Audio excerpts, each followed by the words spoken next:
आणि यानंतरची बातमी बीडमधून आहे। परळी पोहनेर या गावाला पाण्याचा पूर्णतः वेढा पडलेला आहे आणि पूरपरिस्थितीमुळे अनेक गावांचा संपर्क तुटलाय। पवारांच्या राष्ट्रवादीचे राजेसाहेब देशमुख यांनी पूरग्रस्तांची मदत या दरम्यान केली आहे।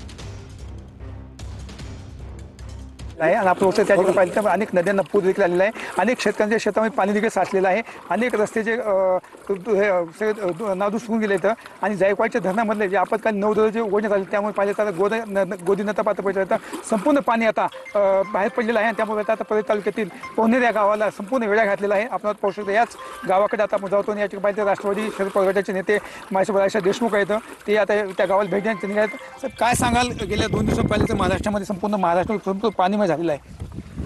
तुम्ही जर आता आजूबाजूला बघितलं तर फक्त ऊसाचे शेंडे दिसायला लागलेत। म्हणजे ऊस हा पूर्ण पाण्याखाली जाऊन फक्त त्याचे शेंडेच वरी असल्यामुळं आज तिथला शेतकरी उद्ध्वस्त झालेला आहे।